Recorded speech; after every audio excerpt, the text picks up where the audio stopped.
Hello guys, so today we're gonna talk about, wow, I feel like I have to shout because this thing is so powerful. Let's turn it off.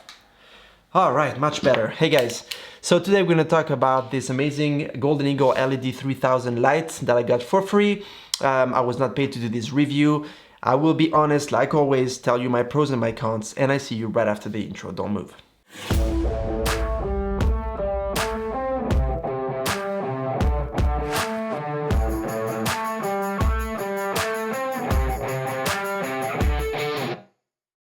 As a note, I will be comparing this light a lot to the Aperture lights because while they are more expensive, I think they are a good match in terms of comparison, in my opinion. Okay, so we're gonna start with the main specs.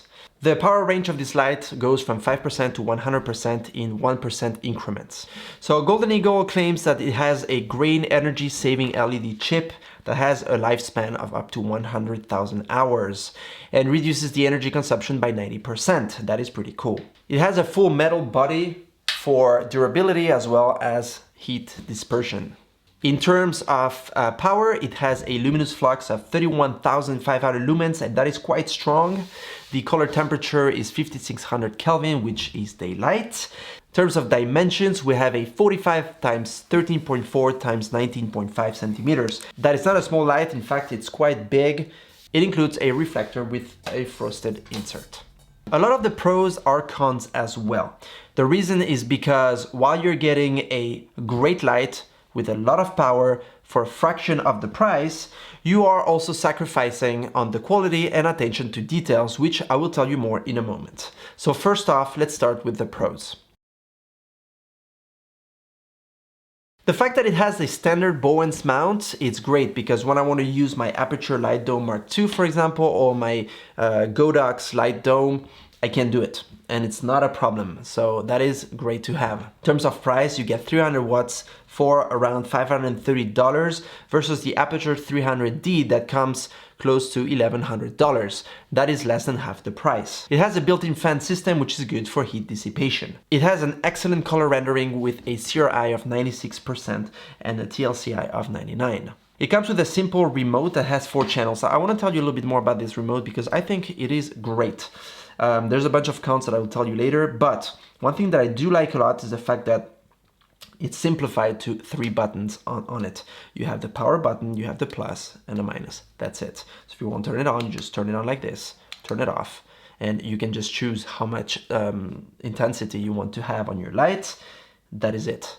If I take the Aperture Remote, which I have right here, I love it. I really do like it for its size and the way it works, but you have so many buttons on it for all the channels, which is great for someone that has a lot of lights around. And if you do, then this is awesome. But otherwise, this is way more simple, easy to find, easy to use. Everything is in the light. There's no external control box. So if you look at the light here, all you have is one cable. That is good because all you have to do is plug a cable, take your light, and you're done and over with. The power cord goes under. In case someone trips on it or pulls on it, nothing's gonna happen. I'm gonna show you this. See, if you have your light here, and let's say I come and I pull, there you go. Did you see that flash that just happened here? That happens when you don't turn off the light from the actual light. Not with the remote, but if the light is still on and you pull the cable off or you unplug it, you have a full power flash that comes out.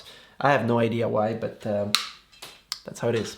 This light comes with an on light screen, which shows you the settings when you change them. There is an umbrella holder right here, so if you want to put an umbrella to diffuse the light, you can do so. This is a great addition because, for example, my Aperture light does not have this, and I do use umbrellas sometimes when I want to have softer light, and I can't use it because I don't have a holder for it, so great addition.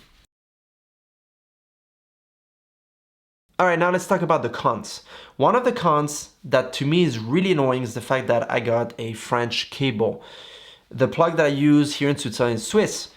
So I say that because when I got my Aperture light, I did have a little adapter. It's a little piece that you just plug on it and it works great. Ever since it's on it, it works and I didn't have to worry about it. That's a little detail because you can either buy an adapter or you can buy another cable.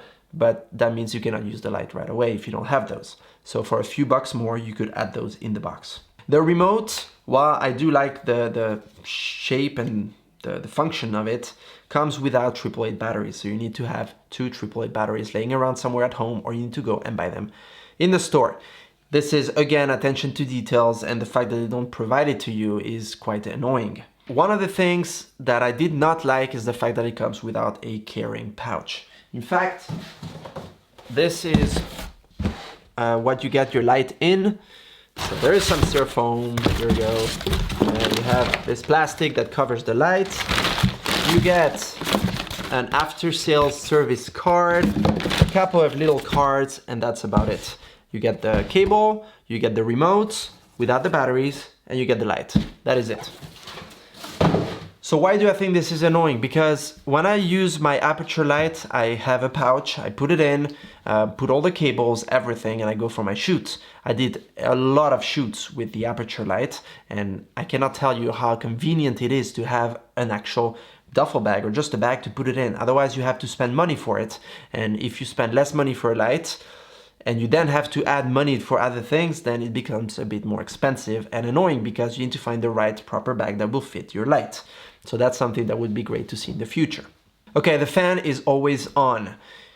As I said, this is good because it helps with the heat dissipation. However, while it is not so loud, you can still hear it. Now, if you have a mic that's directional like the one I'm using right now, it's fine because you're probably not going to pick up that sound. But if you need to have a complete silence in the room, you might pick up that little fan noise, even though the light is pretty far away because it's very powerful. It would be great, for example, when you use less than 20% to be able to turn it off like Aperture does. And if you're using more, then you can turn it on so that you can dissipate the heat a bit better. It does say in the manual that they provide with it that in case the light becomes too hot and overheats, it will turn off by itself. So there's no external control box like I told you, which is great because you get everything in a package. This is your light, a cable, you're done. However, it does make it bigger, it makes it heavier, and it makes it harder for repair because if you need to send this in repair, you need to send the whole light. You can't just send, the external control if something happens to it. So that is something to keep in mind. Last but not least, definitely not least, is the fact that it has no V-mount battery plate. So you cannot power this light externally. That means if you want to go outdoor for a shoot, you want to go on the beach, you want to go in the forest, you want to go in the city, you can't really use this light because you will have to either have a generator where you can generate electricity to plug it, or you will have to have a long extension cord that you can plug in the house or somewhere. And if you're on the beach, you basically will not be able to use this light. So this is more of a studio light, which for me is awesome. If that's what you want to use it for YouTube, for indoor, or this is just great. It works fine. But just keep that in mind in case you're someone who uses V-mount batteries. All right, so once I'm done plugging this back on, we're gonna do a little test here. So I'm gonna show you the screen. Here we go. 1%, there you go. So from 1% right now, you can see how much light it produces. If we go up a little bit here, let's go to 30%. You can see how bright this light can be. It's really hard to show you through the camera here, but it is very, very powerful. Also in terms of fan, there you go. So my microphone is right here. It's picking up the sound when I speak. So we're very close.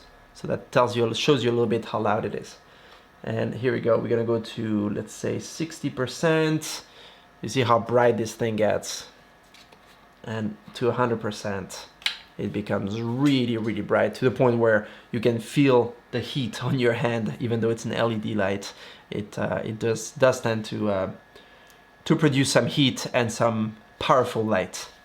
There you go, I'm gonna turn it off. Okay, so who is this light for? First of all, you need to ask yourself, do you actually need 300 watts of power? I mean, that is quite some power. I personally will not need 300 power pretty much ever. I'm gonna keep this light to probably 50% max, which is a little bit more than my Aperture when it's on full power. But even right now, my Aperture is at 63% and it's a 120 Mark II. So imagine at 300. Actually, I'm probably gonna keep it at 35% most of the time. The people I think that would need a light like this are people that shoot outdoor. Don't forget that it doesn't have a V-mount battery. People that need to do product videos and you need a lot of light because you need the light to be very diffused. So the fact of diffusing the light, you often lose stops of light. If you put, for example, a grid or a honeycomb, and if you start using fabric that's a little bit thicker, bigger, you're gonna start losing stops of light. So having more power is great when you need to shoot products. This is great for someone who wants to use it as a secondary light because for the price, it's a no-brainer. If you have a tight budget or you have limited funds, this is great. And also if you're starting off and you need something powerful right away without breaking the bank, this is good. Another scenario that I can think of is if you're doing music videos, because often you do them in a warehouse where you have a lot of space, a lot of room, tall ceilings, and you need to have powerful lights that will lit up your subject. And in this case, this is great. I think a 300 watt powered LED light is fantastic. There, so that's my take on this Golden Eagle LED3000. I personally really like this light. I think it's a great light. The fact that everything is together, you can just plug it and you're good to go. It's great.